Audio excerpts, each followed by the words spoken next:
Hey YouTube family, welcome to another great video.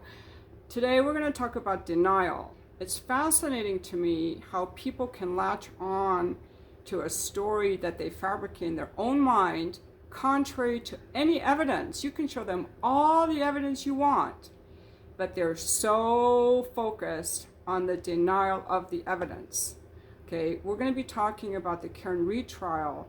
But I've seen this in other things when it comes to being in love with their politician or not wanting to see that house prices were in a bubble in the 2000s, not wanting to see the internet bubble in the late 90s. I've talked to people who were sexually abused by their own father or a mom's boyfriend, and the parent, when they told the parent was in absolute denial, would deny it. I mean, maybe we can all think of examples in our own life where we were in denial of the reality that was going on. So I find this very fascinating. And when I initially started following the Karen Read trial, I'm like, she looks guilty. I know she did it. Because we're used to the prosecution prosecuting actual criminals.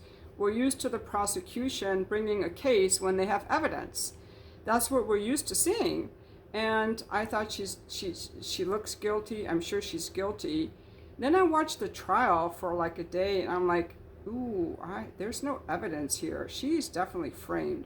And I kept watching the trial and following the case. I got very interested in the case because of the prosecution, corruption, cover-up. And then I learned so many more things, including that the FBI was investigating the investigator for corruption.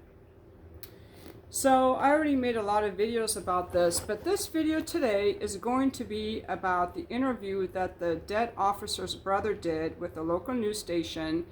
And the dead officer's family believes that Karen Read did it. They actually are convinced of it. Convinced. Even though there's no evidence for it, they're convinced she did it. Because the people in the house where the dead officer was found on the lawn of another cop's house, and he's like, these cops would never have anything to do with it, and Karen Read acted so guilty. So I'm going to link the video that I'm referring to in the description. And here's a comment I left on the video, which I want to read, because sometimes I read your guys' comments, but today I'm going to read one of my own comments. But, okay. So, why did the kids testify? Well, I think the kids were told that Karen did it. Karen, let me back up. These people all have a major drinking problem. Like the video I made last night when I was like all covered in my night cream makeup, night cream. Don't hang out with drunks and people who hate you. Don't hang out with drunks. This is bad. These people all have a major drinking problem, and they were all drunk the night that this officer died. Karen Read was so drunk that she thought maybe she hit him. She really thought she did it.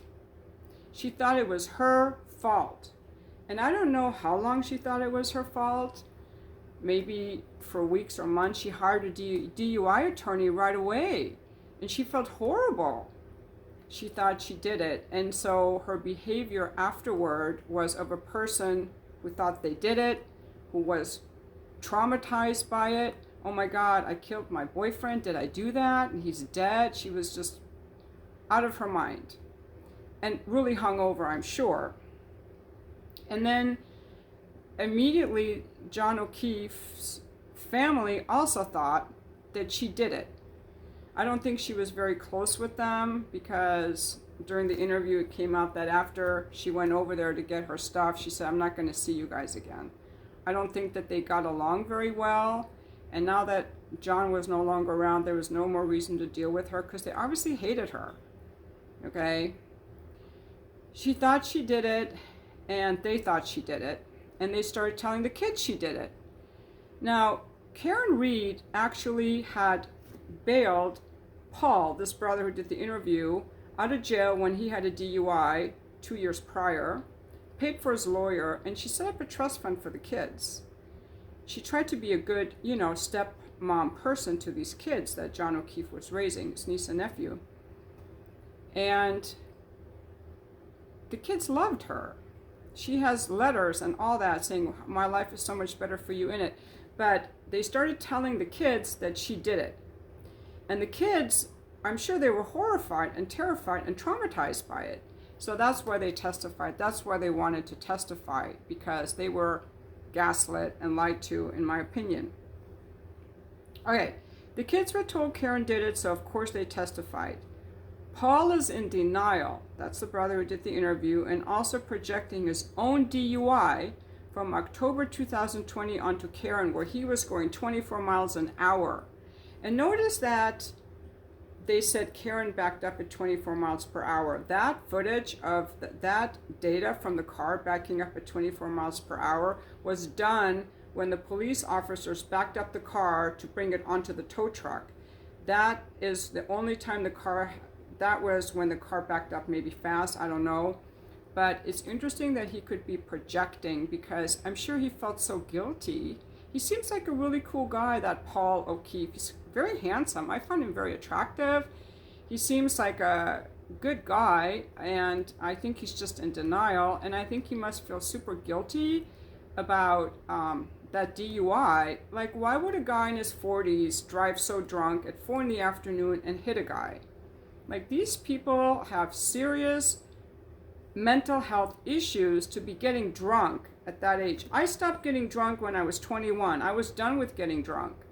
So people getting drunk in their 40s is a huge problem, you guys. Any of you watching this, if you don't realize it's a problem, it's a problem. Mental health problem. And it causes chaos in every area of your life. If you're still drinking like that, your relationship is going to suck. It's impossible to be in a healthy relationship when you're consuming those amounts of alcohol. Even when you're sober, you're not with it, because you're constantly checking out, and alcohol is in your body, damaging your brain. It's like so toxic. But anyway, I'm sure he felt really guilty. Maybe he was drinking even more after that. Like, what would make a man of that age with kids get so drunk? Like, what is the pain he's trying to cover up? And the mom looks like an alcoholic to me. So that whole family is messed up. Even John O'Keefe, who died, seemed like an alcoholic. And I'm calling them alcoholic because they seem to get drunk and forget what they did. Karen Reed was an alcoholic. In fact, Trooper Proctor was out with one of the guys who testified, another cop. The next day he's like, I don't know, did I leave my gun in your cop car? I don't know, can't find my gun. They're all like pretty much losers, in my opinion. But let's go on. I'm not going to be as kind to these people as Collier Landry is. Because I'm like, these people have serious issues. So I think he felt super guilty, and he's projecting his guilt onto her. Also, what was very confusing was that the prosecution didn't have a case, and I think that really threw people off, because they're used to the prosecution having a case, and the prosecution rabbled on so long, it was hard to remember anything that they even said. But the main thing is, they never showed that the car hit John O'Keefe or how he died. That was never shown. And they never investigate any of the people in the house. But I don't think that Paul thought this was weird. He's like, they would never do that. Why should they be questioned? I said, okay, I think it's so rare for the prosecution to frame an innocent person that it threw everyone off. Finally, all these people have serious drinking issues where apparently they don't remember where they left the gun or whether they indeed ran someone over in a car. So Karen Reed, if she wouldn't have been so drunk, she would have known she didn't do it. It would have changed everything. Karen was so drunk she thought she hit him, and the actual murderer cops, the Alberts and McCabe's, were happy to go along with that. Don't hang out with alcoholics or date people whose family hates you. Also, the Alberts did not come out of the house when John O'Keefe was found unresponsive on their front lawn. They never came out of the house with all these people there and the ambulance there and the cops there. They never came out of the house. Isn't that odd? They never saw anything going on. And furthermore, they never went to John O'Keefe's funeral. None of them. They didn't go to his funeral. John O'Keefe, my friend that I loved, as Jen McCabe said, they never went to his funeral because I think they felt so guilty. I think Karen was in panic and thought she had hit him, which is why she acted that way until Alan Jackson came along and figured out, despite her drunken stupor that night, she had nothing to do with it. How does the O'Keefe family, now this is another thing, Paul O'Keefe doesn't even look at the evidence, and the interviewer didn't ask him. I think she just wanted to give him a non-judgmental space where he didn't have to feel defensive, where he could give his point of view. And I think that was a really good interview for him to feel free to express everything he wanted to say without being defensive. So I think the interview actually did a good job. But I would want to know, how does Paul O'Keefe or his mom explain that the FBI was investigating not only the Canton Police Department, but that particular case with a 3,000-page report that came out, and all of the witnesses in the Karen retrial, the McCabes, the Alberts, were interviewed by the FBI by a grand jury. How does the O'Keefe family explain the FBI investigation or the accident reconstruction experts? How do they explain that? The denial is so intriguing to me from a human behavior perspective. Yeah. The denial, intriguing.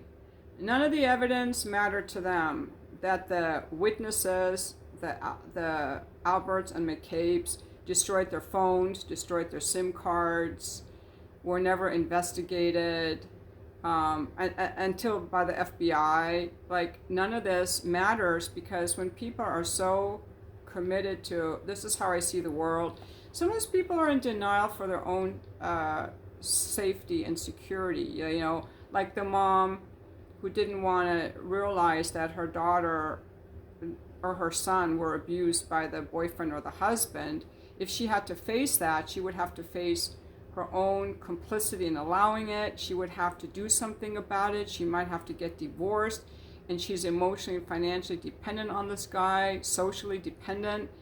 Her social status would be distraught.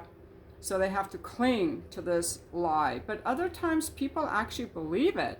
Like all the people during the housing bubble who believed that it wasn't a bubble. And I kept telling them it was. I was calling the news stations, KPBS, the San Diego, what was it, the magazine. And none of them wanted to hear it because they were all getting money from the real estate ads, and Greenspan and Bush and everyone was saying, it's not a bubble, this is real. And it was obviously a bubble. People can be really in denial. I'm not saying that I'm immune from being in denial, okay? I'm sure I have a lot of my own denial, okay? But it's just intriguing to me to see, like, this dress is white, but if you tell me this dress is red or blue, you might say it's beige, okay? But if you tell me this dress is red or blue because you were so convinced it's red or blue, that would be very interesting to me. Like, why would you, contrary to all the evidence, say that? So this is very interesting about denial and holding on to hope. I suppose if Paul O'Keefe were to consider that Karen didn't do it, and which he might when the FBI investigation comes out, which I think it will, he would have to consider that he was friends with the murderers. He would have to consider that cops aren't always good. It would change his whole identity and the way that he views the world. And I think that's another thing I like about these type of cases where people are brought down from their high horse, like the police department, or in the case of Russia and Ukraine, the US being brought down. Because when people are in this lie, I like to see them exposed when they're lying to us and gaslighting us. That's what I want to see. Like, these people lied to us and gaslit us and doing this cover up, and I like to see the facade and the masks crumble. that I enjoy seeing the crumbling of the mask. Crumbling of the mask. I love seeing that, the mask crumble. But that doesn't mean everyone else sees the mask crumbling. They still just see the mask. They just want to see the mask. They can't see that it's crumbling. You know, it's just fascinating to me from a human behavior perspective. So, thank you for watching my video. I'm sure this will not be my last video on the Karen Read case. I'm not a true crime channel, so I'm not going into all the stuff of how it happened. If you want to know that, you have to catch up.